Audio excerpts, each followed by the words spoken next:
I'm Kirsten. This is Steven. Howdy.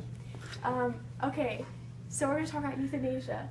Okay, Steven, so are you aware of what active euthanasia is?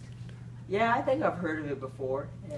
Okay, so you're aware that it's the administering of a lethal kind of drug to end someone's life if they're terminally ill?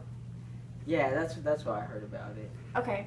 So what do you think about it? Do you think that it's okay? Do you think it should be legal? Do you think it's right or wrong? What's your view? I don't think it's, for me personally, I don't think it's okay. Like, I feel like a death should be natural, and so maybe not administering like certain things to kill someone. I feel like that's weird.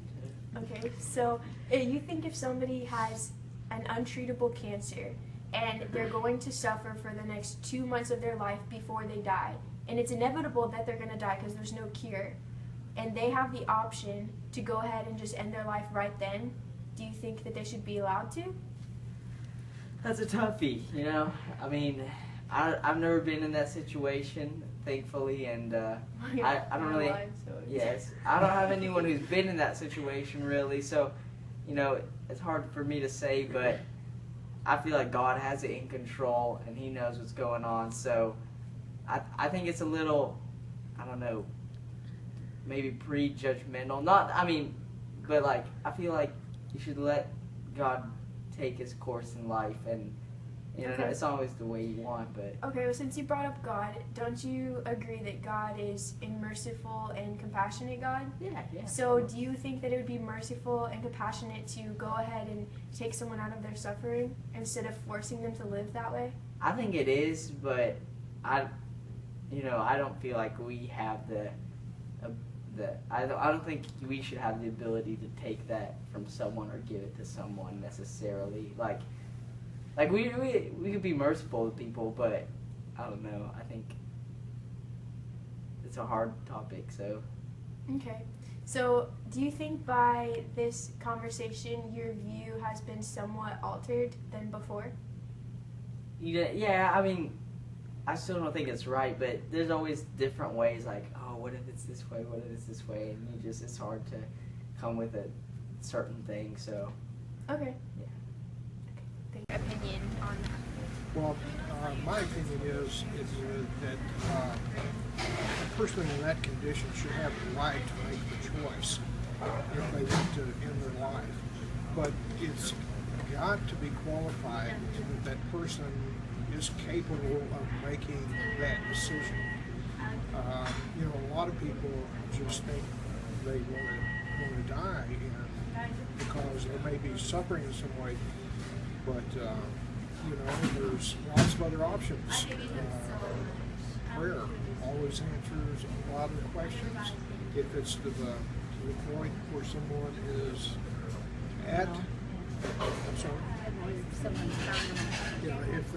if they are terminal, then I think they should be given that option. Okay. So where exactly do you think the line should lie where a person is legally allowed to go ahead and make that decision? I don't know. I think that should be a family decision, not necessarily that one individual's choice, but with their family.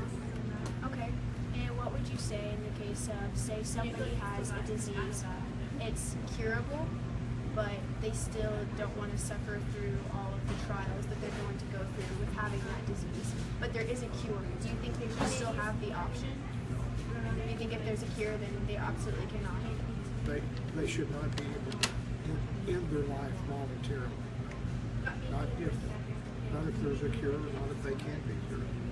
Okay, so would you agree that this is something that you would be open to making legal in Texas? Yes, I think so. Okay, so would you say you believe that the government should have a say in whether some people get to live and some people don't? The government should not be involved in it at all. Okay, so... It should be family decisions. Okay. Would you agree that this may cause some kind of say, trust issues between physicians and patients.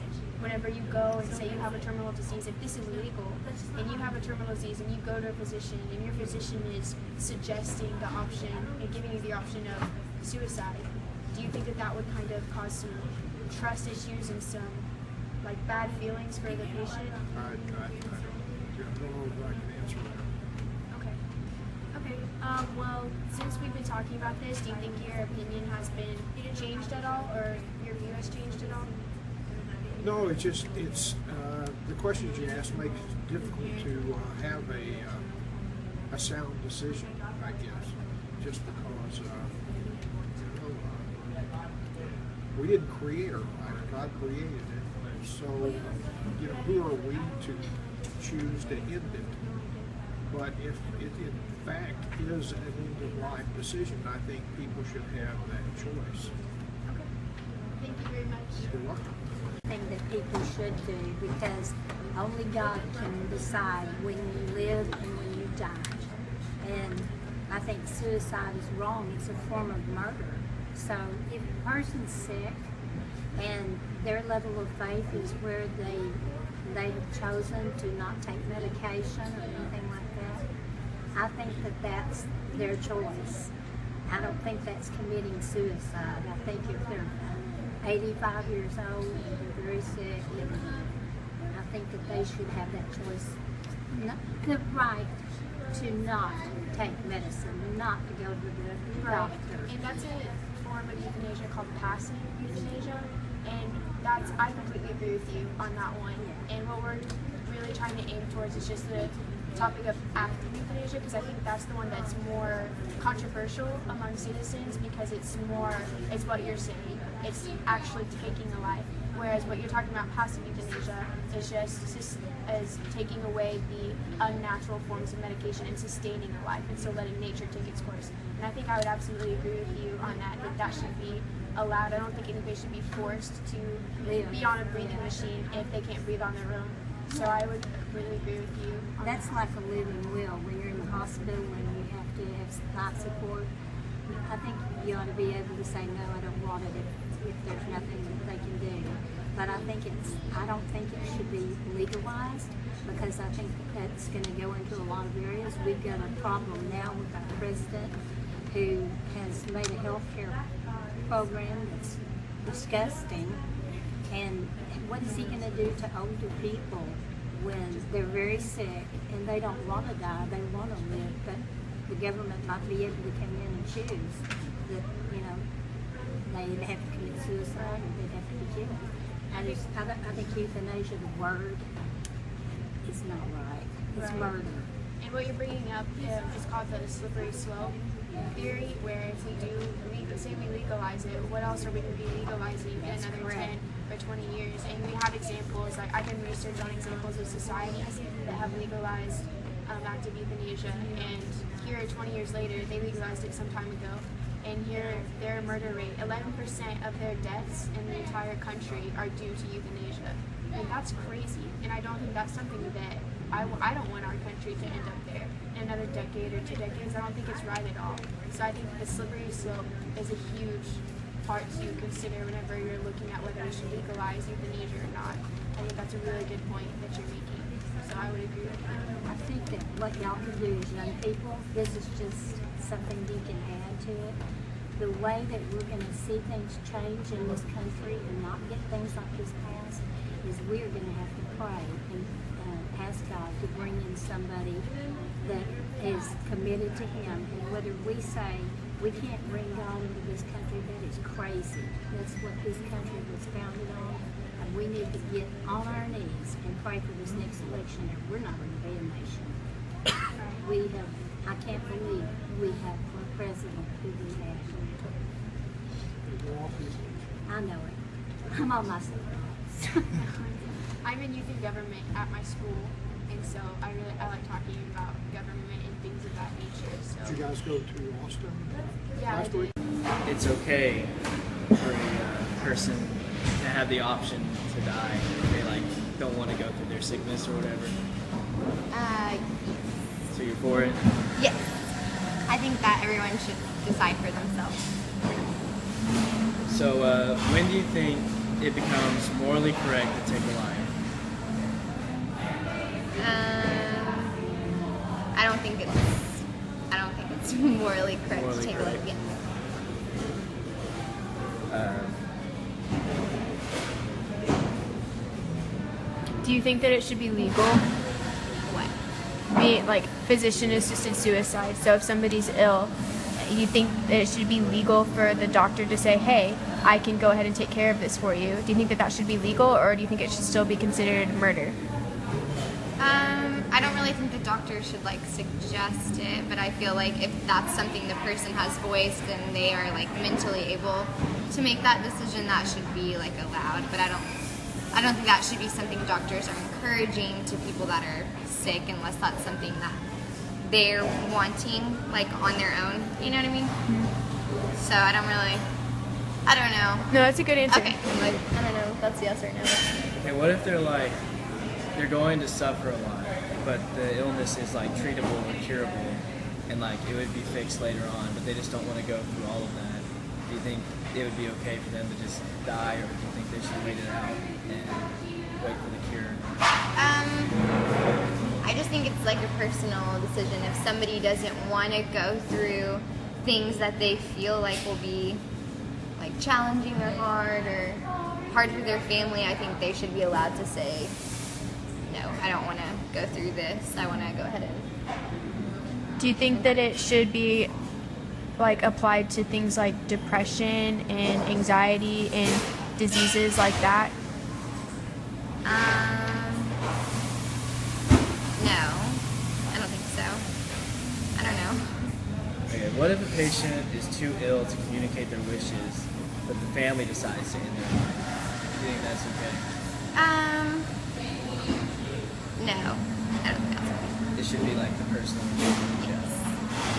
Yeah, because I know there was that lady, some pregnant lady, this was like a long time ago, and I don't really know the story, but she had explained to her husband before if anything happened to her that she wouldn't want to be, if you're in that like vegetable state and you don't have any kind of mental whatever, like they had talked about that she wouldn't want to do that. And I've told my family, if something ever happens to me and I'm literally, like if I'm not there, don't just keep me on life support, but if that's not something that they've said to you, no, I don't feel like you have the right to decide that. But I've never been in that position, so I can't really imagine that, but I can never imagine myself saying that about my family, so no. Yeah. I guess. Are you aware of the societies that have legalized euthanasia? Like Holland, when they legalized it, 2 years later, like 11% of people in their society were dying because of euthanasia. Like, do you think that's an okay thing, or like, would you be okay with that being legalized here? Okay, and that means, like, euthanasia means, like, somebody, like a doctor suggesting or somebody else making the decision for you? Is that what that means? It just means that they could have made the decision, yeah. Euthanasia is just they were assisted by a physician legally. To die. Yeah, because technically suicide is illegal. You're not supposed to kill yourself, and nobody's supposed to help you kill yourself. So there, it was legal that physicians were allowed to help them kill themselves, and that's what was happening. And so 11% of their deaths were that. Based on that. No, I wasn't aware that, like, countries are legalizing that. Do you think, like, seeing what happened to Holland, would you want to see that happen here, like 11% of our people dying from euthanasia like that? No, I don't think that should happen. So do you think it should be legal or illegal for us to do active euthanasia, like be able to kill people? Illegal. Illegal? Yes. Alright. Yeah? Is that I think okay? we're good. Cool. Okay, awesome. Thank you. Thank you so much. You're welcome. Do you have a minute to help me with the school project? Of course. My name's Andrew. I'm Caitlin. Nice to meet you. So, I'm going to ask you some questions about, I'm going to ask you some questions about euthanasia. Okay. Are you, for or against it? I am for euthanasia. For it. Okay. Now, Caitlin, when do you think it becomes morally correct to take a life? I think that it becomes morally correct to take a life whenever they're in so much pain and suffering that they don't want to live anymore. Interesting. Are you aware that the Constitution states that life is an unalienable right? Yes. Do you think that a financial burden is enough reason to take a life? No, I don't think that's a good reason. I think that it should just be up to the person if they are suffering or not due to finances, because finances will work itself out, or there are other solutions. Can I make a disclaimer? I'm not really for it, Mr. Childs. Just keep going. Do you think that the end result justifies the means and actions? Yes. Why? Explain. Next question. Okay. Are you aware of the societies that have legalized euthanasia? I am not aware. Can you inform me? Yes. Can you inform me of the societies? Holland. We're not going to be able to use this. This is no. Alright. When should the government be allowed to decide to take a life? I think that the family and the person whose life it is should be responsible for deciding when to take their life. But when should the government intervene? I don't think the government should intervene. They have to. Well, that's euthanasia. Right? They have to intervene. I think it's whenever there's a request. Request from the family. Yes, and the person. Well, what if the illness is curable? Should you be allowed to kill them? I think there should be laws on that, like penalties, not allowing like restrictions? that. Restrictions. What if a patient is too ill to communicate their wishes, but the family decides to end their life? Do you think that's okay? So I'm not for it, so I don't know what you want me to say. You are ruining it. You really are. Are you aware that you are incompetent and unreliable? Cut. This is not usable. You can record that guy over there. Just do the first part. You don't have to have all the questions in it. It's fine. No, but we are trying to take up time. I was getting to the don't good wanna go stuff. up to 12 Like, this is the people. good stuff. These are the good questions that you can add so much I don't detail to. and believe you're in just- any of this. I do. So, an example of a society that legalized euthanasia is Holland. And 20 years ago, Holland legalized active euthanasia. And now their death rate is 11% from euthanasia. How does that make you feel? If it makes Is that okay? Hey, no, seriously, stop that. Is that okay? Is that acceptable? the camera.